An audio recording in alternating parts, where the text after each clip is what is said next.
Hello guys, I am Sumit and welcome to our series on official physics. इस series में हम साथ में रिवीजन कर रहे हैं फिजिक्स का, क्रैश कोर्स कर रहे हैं फिजिक्स का। अभी हमारा जो करंट टॉपिक है वो थर्मोडायनामिक्स चल रहा है। तो हमने थर्मोडायनामिक्स में बेसिक इंट्रोडक्शन देखा, हीट और टेम्परेचर के बारे में स्टडी करी। लास्ट वीडियो में हमने देखा कि भाई स्पेसिफिक कैपेसिटी ऑफ गैसेस क्या होती हैं और हमने कैलोरीमेट्री की स्टडी करी। इस वीडियो में, इस लेक्चर में हम उसमें थोड़ा और कोर में जाते हुए थर्मोडायनामिक्स के कोर में एंटर होते हैं और देखते हैं कि भाई लॉज ऑफ थर्मोडायनामिक्स क्या होते हैं। तो let us start with first law of thermodynamics. भाई फर्स्ट लॉ ऑफ थर्मोडायनामिक्स क्या होता है? फर्स्ट लॉ ऑफ थर्मोडायनामिक्स बोलता है, बेसिकली किस पे बेस्ड है? सबसे पहले this is based on conservation of energy. Energy conservation पे ये बेस्ड है। एनर्जी कंजर्वेशन आप कहाँ देख चुके हो? अब एनर्जी कंजर्वेशन मैकेनिक्स में भी पढ़ चुके हो, राइट? कि वो काइनेटिक एनर्जी प्लस पोटेंशियल, मतलब total energy of body is conserved अगर कोई भी नॉन कंजर्वेटिव फोर्स एक्ट नहीं होता है, राइट? ये भी एनर्जी कंजर्वेशन पे बेस्ड है कि total energy of body conserve रहती है। तो ये क्या बोलता है? बस उसका दूसरा फॉर्म है। ये बोलता है कि अगर आप किसी बॉडी को कुछ हीट देते हो, ठीक है, कुछ एनर्जी सप्लाई करते हो इन फॉर्म ऑफ हीट, तो वो ऑब्जेक्ट पर कुछ वर्क होता है। भाई आप कुछ एनर्जी दे रहे हो तो वो कुछ काम करेगा, राइट? आपने कुछ क्यू एनर्जी दी तो वो कुछ काम डब्ल्यू करेगा, ठीक है? और साथ में उस ऑब्जेक्ट के अंदर कुछ चेंजेस भी होते हैं, राइट? तो मतलब उस ऑब्जेक्ट की जो इंटरनल एनर्जी है, हर ऑब्जेक्ट की एक इंटरनल एनर्जी होती है, वो इंटरनल एनर्जी भी चेंज होती है। तो law of conservation of energy के हिसाब से जो आप हीट देते हो दैट इज इक्वल टू, भाई आपने हीट के फॉर्म में एक एनर्जी दी तो ये एनर्जी इज इक्वल टू जितनी इंटरनल एनर्जी चेंज हुई है प्लस उसने जितना वर्क डन करा है। सही भी बात है। आपने भाई 10 जूल दी मान लीजिए एनर्जी, तो 2 जूल इंटरनल एनर्जी बढ़ गई और वर्क करा उसने 8 जूल का। ये हो गया आपका law of conservation of energy, या फिर इसी को बोलते हैं first law of thermodynamics, right? This is first law of thermodynamics. तो first law of thermodynamics is general law of conservation of energy applied to any system in which energy transfer from और to the surrounding. मतलब heat या work के form में कोई भी जो काम होता है is taken into account. It states that delta Q is equal to delta U plus delta W, जहाँ पर डेल्टा क्यू होता है heat supplied to the system या फिर heat taken out of the system. Positive है तो मतलब आपने हीट सप्लाई करी है, नेगेटिव है मतलब आप हीट उससे ले रहे हो।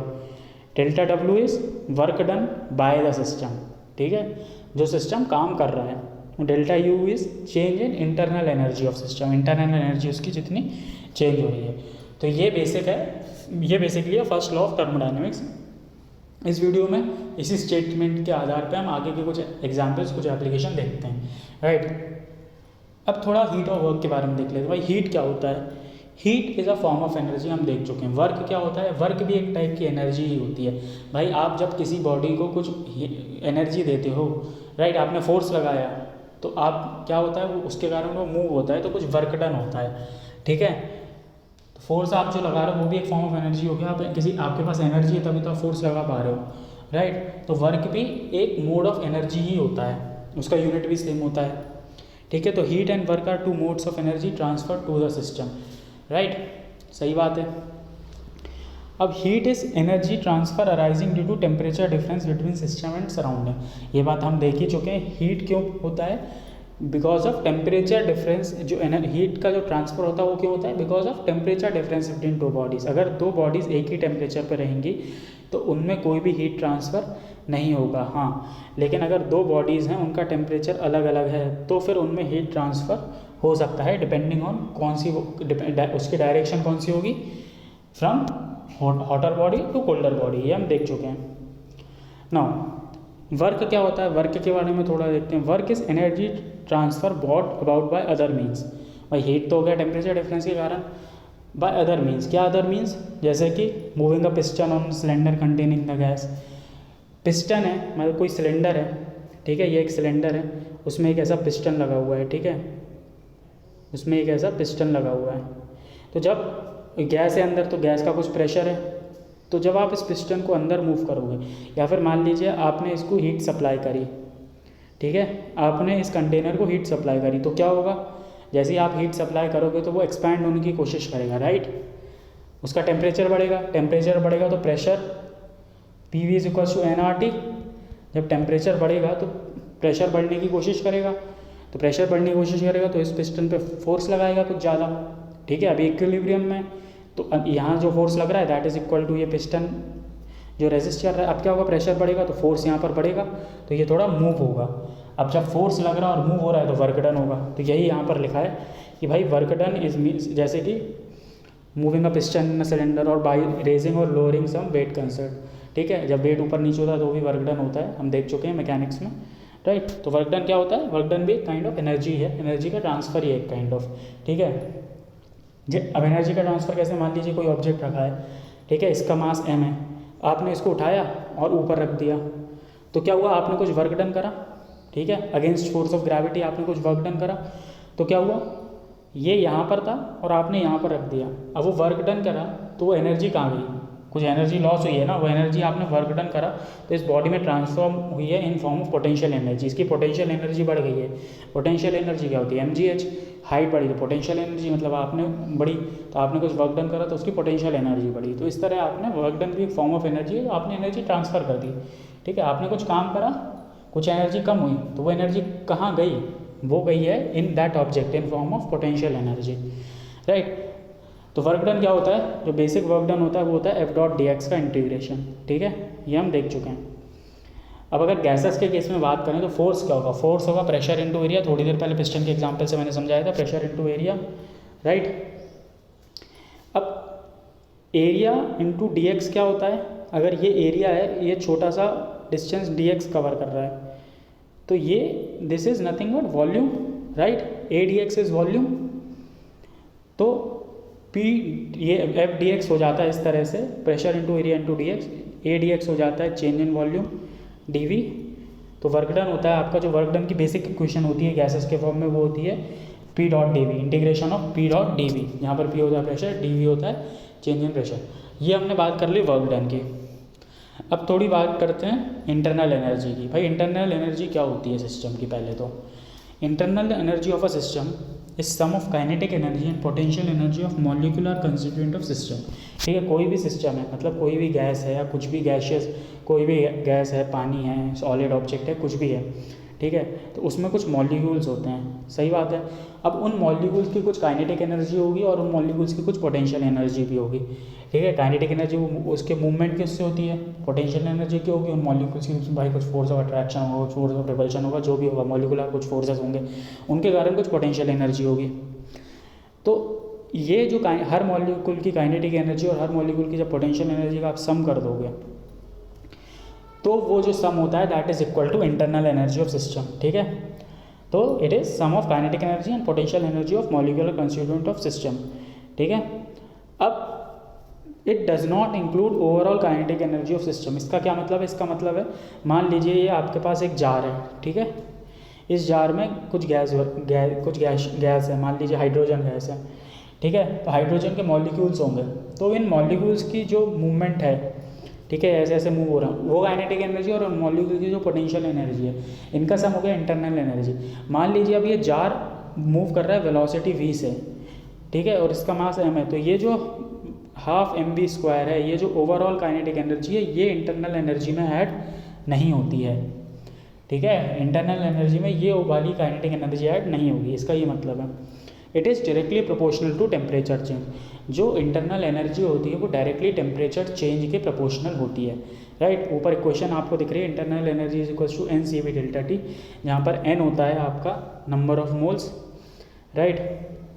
CV क्या होता है हम देख चुके हैं, molar heat capacity at constant volume, और डेल्टा T होता है टेम्परेचर। तो जो आपका इंटरनल एनर्जी होता है वो directly proportional to temperature change होता है, सिर्फ और सिर्फ टेम्परेचर के चेंज पे डिपेंड करता है, ठीक है। ये क्वेश्चन कैसे आती है ये थोड़ी देर में हम देखते हैं। नो भाई हमने वर्क के बारे में देख लिया PdV, हमने इंटरनल एनर्जी क्या होती है ये भी देख लिया, CV डेल्टा T, और उसके बारे में थोड़ा डिटेल में स्टडी करी। एक और टर्म बचता है फर्स्ट लॉ ऑफ थर्मोडायनेमिक्स में, होता है डेल्टा Q। भाई डेल्टा Q की स्टडी तो हम दो वीडियो से करते ही आ रहे हैं। हमने पहले भी हीट देखा, उसके बाद फिर हमने कैलोरीमेट्री में भी देखा हीट कैसे कैलकुलेट करते हैं, स्पेसिफिक हीट क्या होता है, क्या होता था डेल्टा Q, M×L या फिर MC डेल्टा T या फिर C डेल्टा T, जो भी आपको हीट कैपेसिटी है उसके हिसाब से आप फॉर्मूला लगा सकते हो, ठीक है। ये तो हम पढ़ चुके हैं, तो ये हम अभी डिस्कस नहीं करेंगे क्योंकि पहले दो लेक्चर में हम यही डिस्कस करते आ रहे हैं, राइट। अब वर्क डन निकालना चाहता हूँ मैं, देखिए हमने बेसिक 4-5 प्रोसेसेस पढ़ी थी, आइसोथर्मल, आइसोकोरिक, आइसोबारिक और एडियाबैटिक। तो हर प्रोसेस का एक वर्क डन होता है, कुछ वर्क डन होगा हर प्रोसेस के लिए, एक निकालते हैं, हमारी प्रैक्टिस हो जाएगी। आइसोथर्मल प्रोसेस, अगर टेम्परेचर कांस्टेंट है तो वर्क डन क्या होगा आपका, PdV, राइट। वर्क डन क्या होता है, PdV।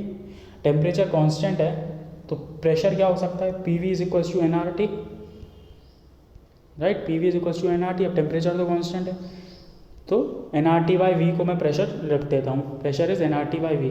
और जब मैं इधर सब्सटीट्यूट करूँगा और फिर इंटीग्रेट करूँगा तो nRT dV/V का इंटीग्रेशन, dV/V का इंटीग्रेशन क्या होता है, ln log ऑफ V। और मैंने मान लीजिए मैं उसकी वॉल्यूम चेंज करिए V1 से V2 के लिए, तो जो वर्क डन हो गया आइसोथर्मल के केस में होता है nRT ln V2/V1। I would suggest जो फॉर्मूलेज हम अभी डिराइव कर रहे हैं, जो अभी मैं बता रहा हूँ, आप याद कर लीजिए, क्योंकि बार बार आप इंटीग्रेशन करोगे बहुत ज़्यादा टाइम कंज्यूम हो जाएगा वो, ठीक है। अगर प्रेशर कांस्टेंट है, भाई यहाँ पर तो प्रेशर कांस्टेंट नहीं था, टेम्परेचर कांस्टेंट था। अगर प्रेशर कांस्टेंट है तो प्रेशर सीधा सीधा बाहर आ जाएगा इंटीग्रेशन से, और dV V1 से V2 चेंज करिए तो वो हो जाएगा V2 माइनस V1, तो P into V2 minus V1। ये हो गया आइसोबारिक प्रोसेस के केस में। अगर अब वॉल्यूम ही कांस्टेंट है, मतलब dV 0 है, अब dV 0 है, वॉल्यूम चेंज ही नहीं हो रही, तो वर्क डन कितना हो जाएगा, वर्क डन हो जाएगा 0, ठीक है। इस केस में हो गया वर्क डन 0। अब मेरे को एक बार फर्स्ट लॉ ऑफ थर्मोडायनेमिक्स बताओ। अब डेल्टा Q होता है, delta Q is equals to delta U plus delta W, ठीक है। अब आइसोथर्मल प्रोसेस के केस में आप डेल्टा W रख दोगे nRT ln V2/V1। Isobaric process के केस में भी रख दोगे P इंटू V2/V1। आइसोकोरिक में डेल्टा W हो जाएगा 0।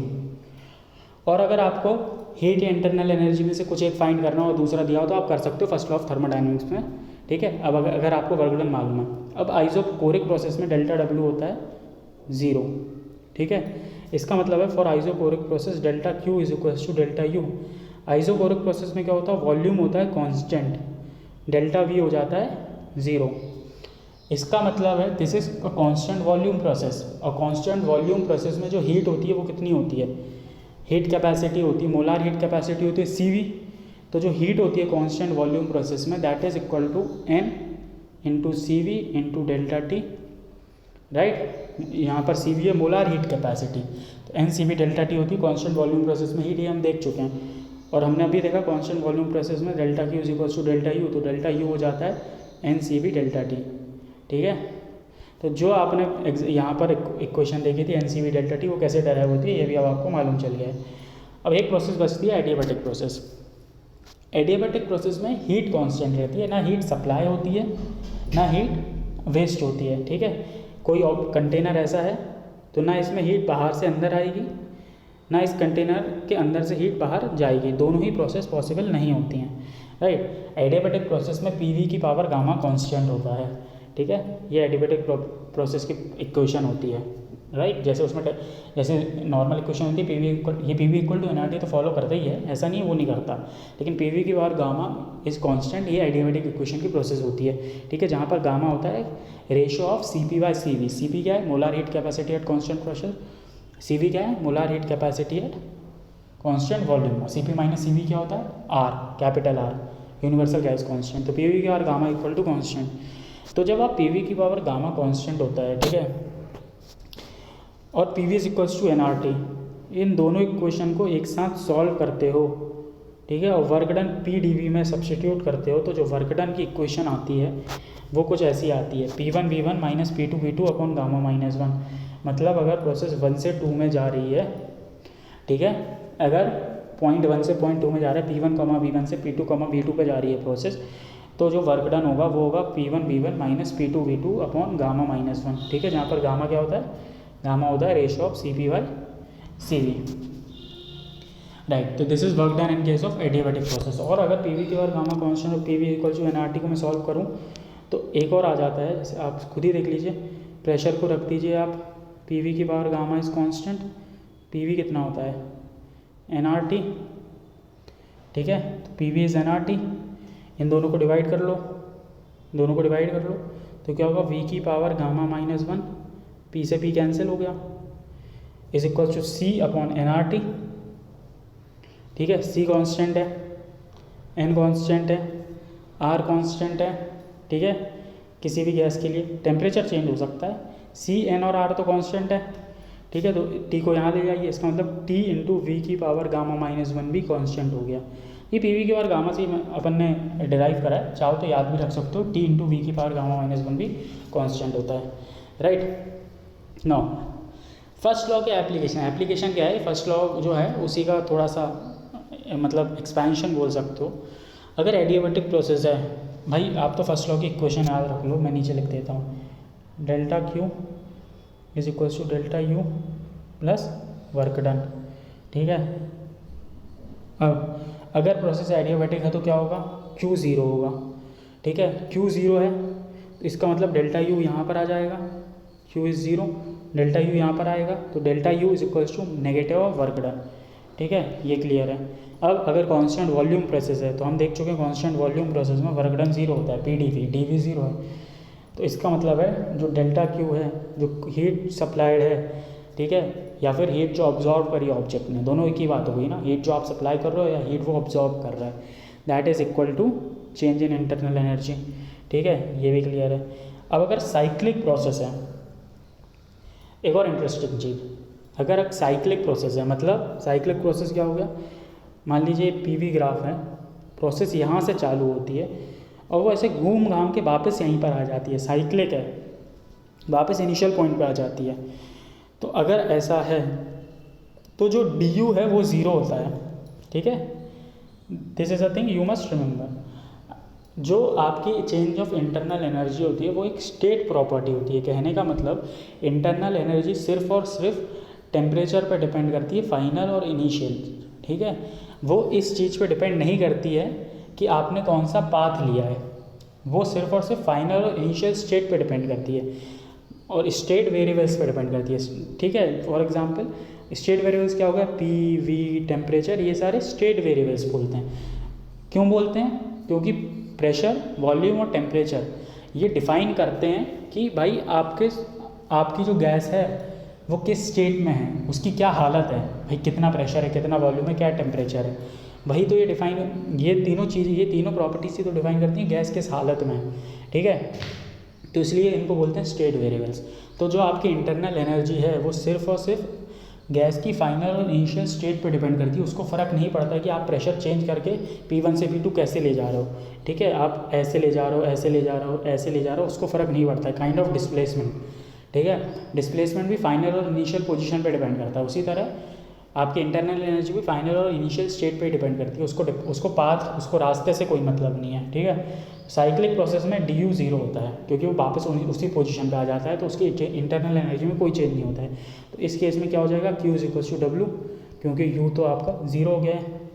फ्री एक्सपेंशन, अब फ्री एक्सपेंशन क्या होता है, फ्री एक्सपेंशन के केस में जो हीट रहती है वो ज़ीरो होती है, हीट जो सप्लाइड रहती है वो ज़ीरो होती है और वर्क डन भी ज़ीरो होता है। तो आपका जो डेल यू है, चेंज इन इंटरनल एनर्जी, वो भी ज़ीरो हो जाता है। फर्स्ट ऑफ थर्मोडायनामिक्स से ये भी आ रहा है डब्ल्यू प्लस यू, ये ज़ीरो तो ये भी ज़ीरो, ठीक है। अब बोलोगे ये फ्री एक्सपेंशन कैसी प्रोसेस है, समझ में नहीं आ रही भाई, एडियाबैटिक तो समझ में आ गया, कांस्टेंट वॉल्यूम समझ में आ गया। एग्जाम्पल ले लेते हैं, मान लीजिए आपके पास दो कंटेनर हैं, ठीक है, एक दूसरे से कनेक्टेड है विथ हेल्प ऑफ पाइपलाइन और बीच में एक स्टॉप कॉक रखा है। अब ये दोनों एडियाबैटिक, ये जो वॉल है, ठीक है, ये एडियाबैटिक वॉल है, ठीक है, मतलब ना इस पूरी वॉल में ना हीट अंदर जा रही है, ना इस पूरी वॉल से हीट बाहर आ रही है। यहाँ पर है वैक्यूम, दिस इज़ वैक्यूम, ठीक है, यहाँ पर है vacuum, this is vacuum, okay. तो इस केस में क्या हो रहा है, अब जैसे ही आप इस स्टॉप जो कॉक है इसको हटाओगे, ठीक है, घर में भी नल होता है, आप वो नल होता है, नल जो पाइपलाइन होती है उसमें लगा रहता है आपका स्टॉप कॉक, अगर उसको हटा, जैसे ही आप उसको घुमाते हो या खोलते हो तो आपका वाटर फ्लो होना चालू हो जाता है। तो क्या होगा, यहाँ पर जो भी गैस है, ठीक है, वो इस वैक्यूम में फ़्लो होगी। अब देखिए वैक्यूम क्या है, वैक्यूम मतलब कुछ नहीं, हम डिस्कस कर चुके हैं पहले भी, ठीक है।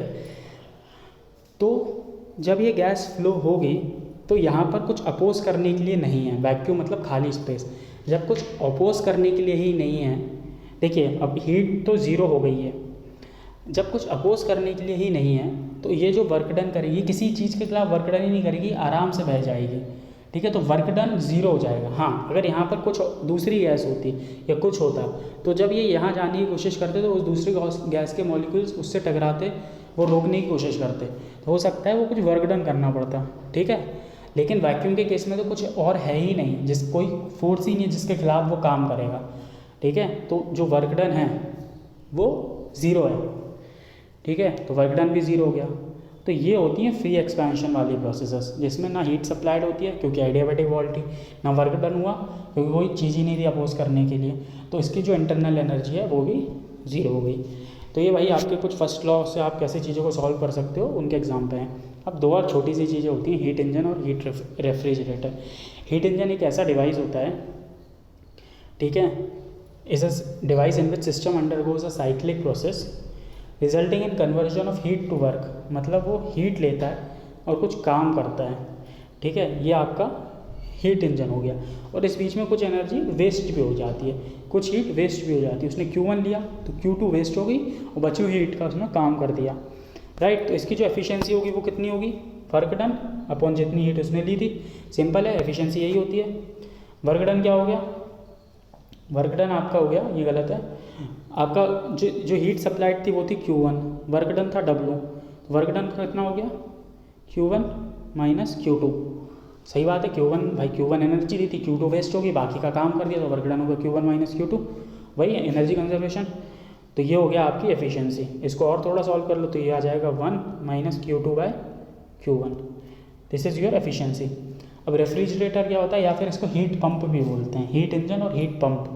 तो व्हाट इज हीट पंप या refrigerator, system extract heat from the cold reservoir और releases the amount of heat to hot reservoir.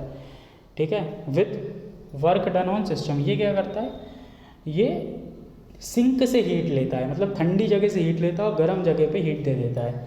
ठीक है, और हीट इंजन के केस में वो गर्म जगह से हीट लेता था और ठंडी जगह पे कुछ वर्क करता था और ठंडी जगह पे रिजेक्ट करता था।